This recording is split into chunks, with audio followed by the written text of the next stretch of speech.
Allez les gars, courage, il vous manque encore 3 heures avant que l'année ne se termine enfin. Et après on sera en enfer. Oh mon dieu, oh mon dieu, oh mon dieu. Mais ne vous inquiétez pas, je vais vous mettre dans le bain directement avant que vous commenciez cette année qui risque d'être magistrale. En tout cas, on espère.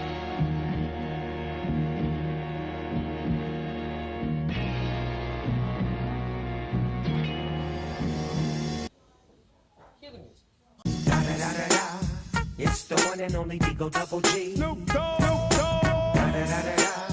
You know I'm mobbing with the D.R.E. Yeah. You know the West Coast is back for all you suckers. Putain de salopard. Foiré dégueulasse, rempli de saloperies. Ça se déroule le nez, sale bâtard. Allez, calme-toi, ça sert à rien, mon petit gars. Qu'est-ce que t'en sais, Lioc? Retourne jouer dans la maison du lac avec ton chapeau là. Et donc bonsoir et bonjour tout le monde, c'est Retsatir et cette fois-ci aujourd'hui on se retrouve pour cette fois-ci la peut-être potentiellement dernière vidéo, enfin non c'est plutôt l'avant-dernière vidéo de cette année. Et bah du coup il s'agit du top 5 de l'année de 2020, donc du coup cette fois-ci c'est mon deuxième top 5 de fin d'année, cette fois-ci depuis 2019 maintenant, puisque 2019 c'était aussi un top 5 de l'année, là cette fois-ci c'est le top de 2020 qui se fera en 5 cette fois-ci, et bien évidemment c'est pour une raison totalement particulière cette fois-ci. Et est-ce que j'aurais besoin de faire un speech sur l'année dans laquelle on parle? Hier je vous ai mis à disposition le top, enfin non le flop 3 du coup de l'année de 2020. Or cette fois-ci on va passer à la catégorie 5 mais des meilleurs films de cette année. Donc c'est-à-dire les 5 meilleurs pour moi, hein, c'est mon avis personnel et encore une fois sur mes propres films. Donc ça sert à rien de faire un débat du genre attends je voulais ce film, pourquoi t'as mis celui-là, il est pas tchac, tout ça, enfin non. C'est mon avis personnel sur mes propres films, donc ça sert à rien de dire attends ça va être ton petit frère là, ce top c'est pas possible, enfin machin quoi. Et n'hésitez pas aussi à me dire dans les commentaires vos propres top 5 de films de l'année, bien évidemment on peut toujours en débattre. Et n'oubliez pas aussi que tout à l'heure se rajoutera aussi la vidéo spéciale série de l'année, ne vous inquiétez pas, je parlerai en détail sur la vidéo que je posterai tout à l'heure à l'instant, une fois que j'aurai fini celui-là, ou peut-être une fois que j'aurai monté cette vidéo du coup.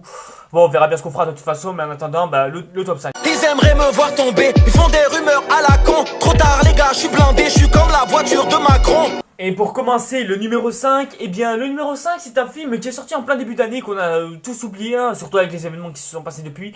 Mais bon, c'est vrai que ce film, honnêtement, c'est pas non plus le film que j'aurais considéré comme le meilleur film de l'année, mais c'est vrai que si j'aurais imaginé ce film, c'est certainement le film que j'aurais choisi comme étant le plus bas de l'année, c'est vrai. Et donc voilà quoi. Et c'est pour ça que j'ai décidé de choisir en tant que film, en tant que tel, le film 1917. Donc voilà, 1917. Il était sorti en plein janvier, souvenez-vous, en janvier, qu'est-ce que vous faisiez vous? Parce que moi, j'étais certainement dans le pire stage de l'histoire, je m'en souviens encore, oh là là là là. Oh mon dieu, j'ai failli capricer là-bas, c'était fort. Mais bon bref, ne nous attendons pas sur ce sujet parce que 1917 était quand même un bon film qui avait bien commencé notre début d'année en tout cas. Et qui avait bien commencé, mais après ça n'a pas empêché bien évidemment que se passe... Enfin bref, alors pour ceux qui se souviennent plus trop de ce film, alors laissez-moi vous résumer l'histoire du film 1917. Alors 1917 c'est une histoire qui se déroule lors de la première guerre mondiale, bon facile de toute façon vu le nom, hein, on pouvait se dire que ça. Mais qui du coup envoie 2 soldats sur un autre bataillon qui se prépare à subir une attaque, sauf que cette attaque en fait n'est d'autre qu'un piège, et donc du coup ça va envoyer des soldats à la mort pour strictement rien, et le camp ennemi est sur le point de gagner la partie de cette guerre, sauf que la mission de 2 soldats est faite pour envoyer une lettre à l'autre bout de on sait pas quoi, pour pouvoir aller rejoindre le bataillon qui se prépare à s'attaquer à l'ennemi, et qui du coup risque, pas potentiellement, mais qui risque prématurément de mourir en tout cas. Donc après... ils n'avaient pas l'air d'avoir des moyens de communication là-bas à l'époque, hein, puisque c'était la guerre et tout, donc du coup pas moyen de téléphoner à l'autre camp et pour dire un truc. Oui, allô, alors ce serait pour vous dire que n'allez pas vous battre là-bas parce que c'est une mission suicidaire en fait. Personnellement, lors de mon appréciation, j'ai plutôt pas mal apprécié le film, hein, c'est vrai, et j'avais plutôt trouvé assez alléchant et surtout très divertissant, hein, d'un côté si on y réfléchit. J'ai aussi beaucoup aimé le cadre d'image, et c'est vrai qu'on parle surtout de ça. Il a d'ailleurs gagné son Oscar de la meilleure réalisation du film quoi, du coup aux Oscars bien évidemment. Et donc ce qui prouve que ce film est clairement un excellent film, hein, encore une fois. C'est vrai que le film brille clairement par sa visualité, et je trouve ça un peu dommage aussi que ce soit que ça. Et les 2 personnages qu'on accompagnait dès le départ étaient plutôt intéressants. Après c'est vrai que j'aurais aimé avoir beaucoup plus d'exploitation de leur part, et c'est un peu dommage aussi qu'on ait de moins en moins de discussions avec les personnages principaux et vraiment c'est vraiment le truc que je reprochais un peu moins. Après on n'a pas parlé de la bataille de Verdun qui est l'un des points les plus importants de l'histoire, mais ça ne m'empêche pas de dire que ce film restait quand même plutôt excellent et ma foi plutôt très divertissant, et c'est bien pour ça que je l'ai mis en 5ème position, tout simplement parce que c'est le film qui le méritait le plus selon moi à mon goût. Donc voilà, donc du coup, je crois qu'on en a dit tout sur le sujet. Et je crois que maintenant nous allons pouvoir passer au 4ème. Alors je sais c'était rapide, mais bon, il fallait. Ils aimeraient me voir tomber, ils font des rumeurs à la con. Trop tard les gars, je suis blindé, je suis comme la voiture de Macron. Alors le numéro 4 va certainement vous étonner, mais comme vous pouvez le voir à l'image, c'est vrai que ce film en avait amplement le mérité. D'autant plus qu'à la base il devait sortir en fin d'année dernière, et au final il était sorti en février parce qu'il y avait un petit imprévu qui s'était passé. Mais ça prouve au moins que ce film avait au moins le mérite d'être dans cette liste du coup, puisque il est censé être le film qui a été le plus rentable cette année, et pour de bonnes raisons en tout cas, puisqu'en réalité il s'agit de Sonic le film. La doublure n'est d'autre que notre cher et épique Malik Bentala. Donc bien évidemment on connaît tous, hein, bien évidemment. Alors personnellement Sonic c'est littéralement le film que j'ai le plus aimé dans l'histoire, enfin aimé, je dis pas adoré parce que c'est les 3 suivants, hein, bien évidemment que j'ai surtout adoré. Mais Sonic le film, c'est vrai que c'est un film qui était plutôt ma foi divertissant et je me suis pas du tout ennuyé devant, et c'est vrai que les effets spéciaux étaient beaucoup plus réussis que dans le film précédent et les acteurs eux aussi étaient plutôt sympas, je pense notamment au Dr Eggman par exemple. Après c'est vrai que c'est aussi le syndrome du film classique sur l'amitié, etc. Enfin c'est vrai que c'est un peu barbant sur ce sujet là, mais néanmoins j'ai senti un peu d'alchimie de la part de ce film quand même, et c'est certes classique, mais ça reste au moins très divertissant. J'avais déjà aimé Pokémon Détective Pikachu qui, comme de par hasard, était je crois top 5 ou top 4 de l'année 2019, mais bref je sais plus.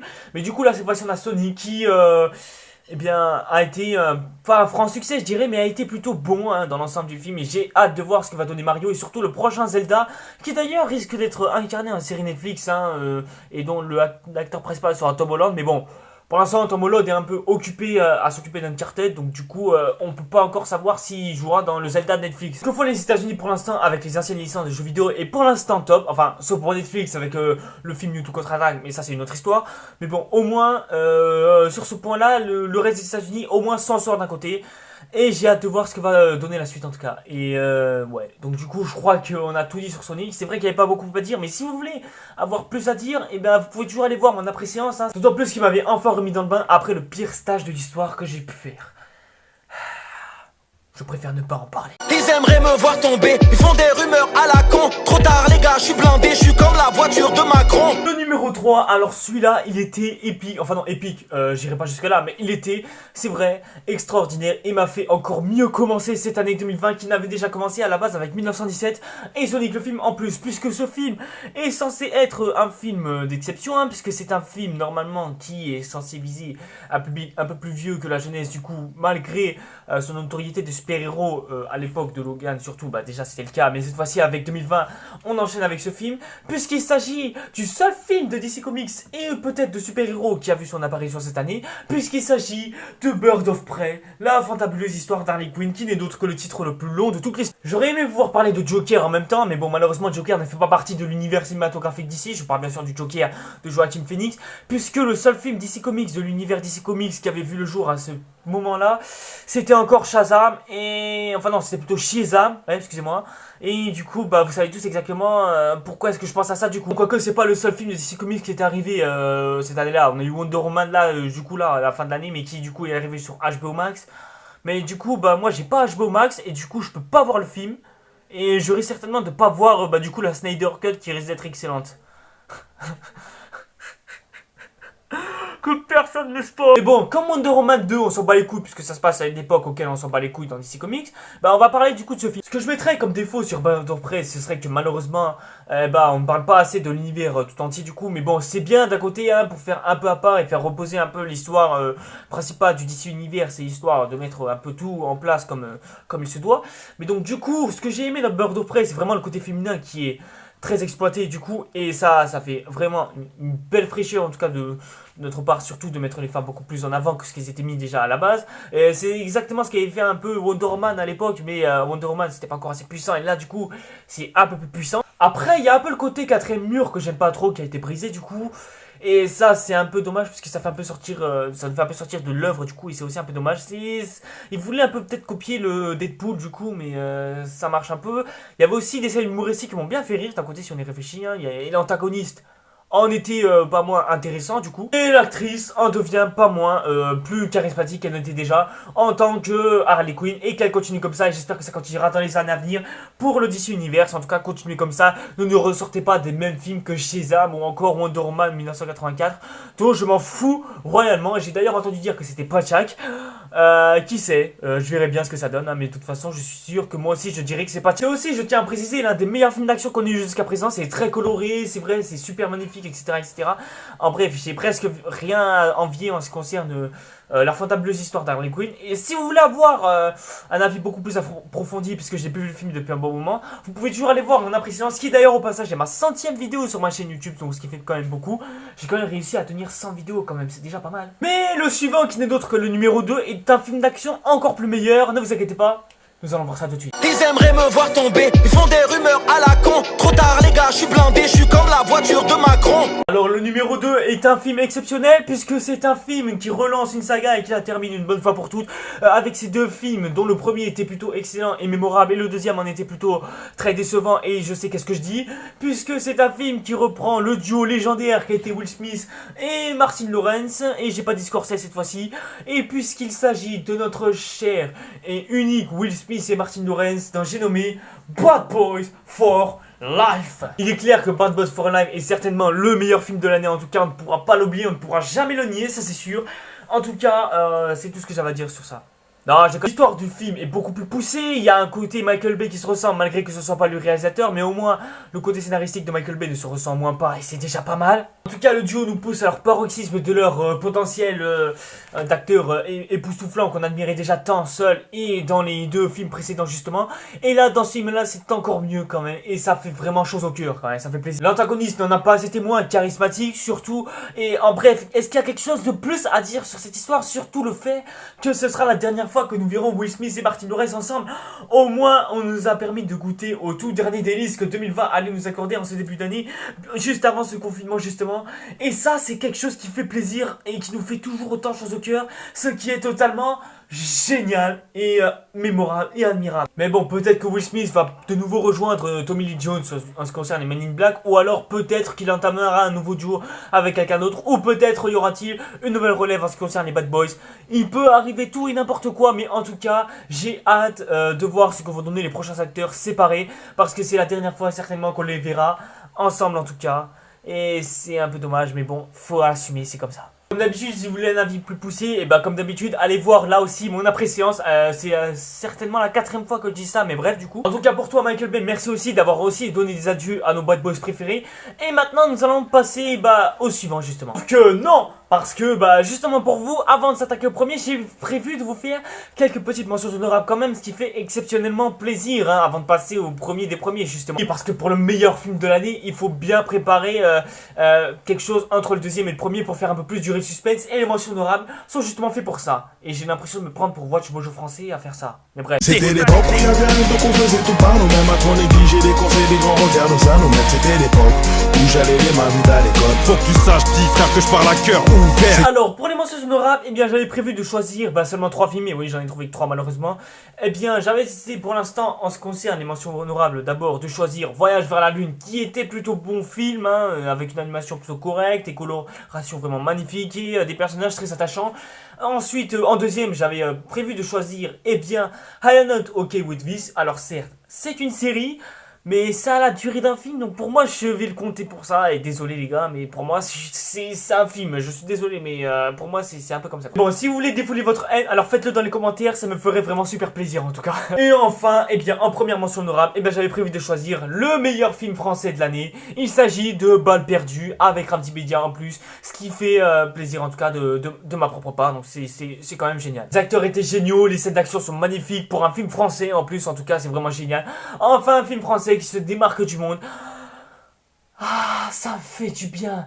J'espère en tout cas que très bientôt un réalisateur français va pouvoir se démarquer de l'histoire et enfin pouvoir corriger un peu toute la médiocrité du cinéma français en tout cas.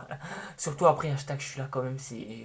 Je crois que maintenant il est grand temps de enfin pouvoir passer au premier. C'est parti. Ils aimeraient me voir tomber, ils font des rumeurs à la con. Trop tard les gars, je suis blindé, je suis comme la voiture de Macron. Alors donc le premier, eh bien il s'agit de certainement l'un des films qui a été pour moi le plus attachant de l'année tout entière et qui a su me mettre dans le bain malgré ce confinement terrible. Et c'est, il n'y a pas la bande-annonce devant, mais attendez un peu, ça va venir. Car il s'agit certainement du film qui a été pour moi le plus distrayant et le plus celui dont j'ai pas beaucoup parlé avec mes potes, mais qui néanmoins est resté dans ma tête pendant presque l'année tout entière. Puisqu'il s'agit de, je vous envoie un extrait de la bande-annonce juste là, devant vous. Go!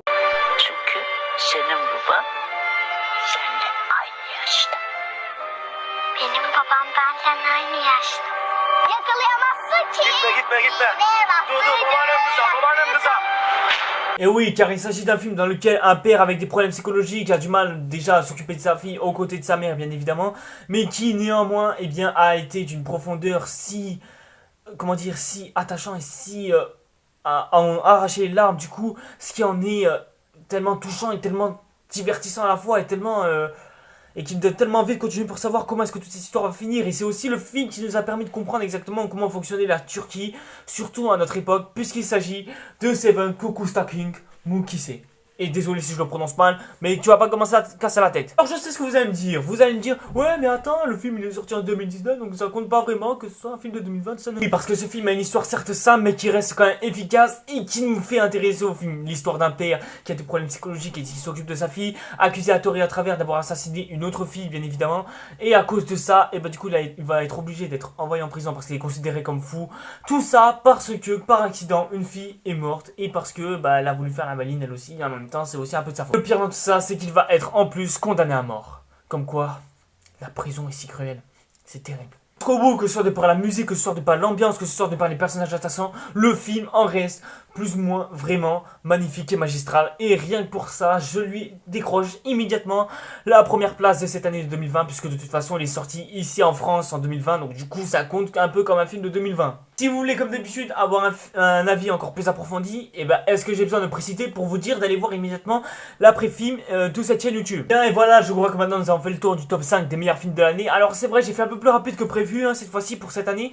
Mais bon, c'était comme ça, il n'y avait pas grand-chose à dire sur ces films-là. Et j'avais pas vu les appréciations pour vous dire mon avis beaucoup plus approfondi là. Et c'est pour ça que je vous suggère d'ailleurs d'aller encore une fois voir les 5 appréciations de ces films que je vous ai suggéré d'aller voir. Ah oui, vous allez certainement remarquer plusieurs choses dans cette liste. Et bien c'est que la liste est classée en fait par ordre de date de sortie à peu près, c'est une réfléchie. Mais bon, malheureusement c'était comme ça, de toute façon, parce que t'as capté, on est en confinement et tout, donc du coup... Enfin voilà quoi, il n'y avait pas beaucoup de films à se mettre sous la dent. Et s'il n'y aurait pas eu cette histoire de Corona, etc., ou si le Corona n'aurait jamais été arrivé en France, et que la Chine aurait pensé à fermer les frontières plutôt que de nous envoyer immédiatement le Corona jusqu'à chez nous, du coup, on aurait pu ne pas avoir...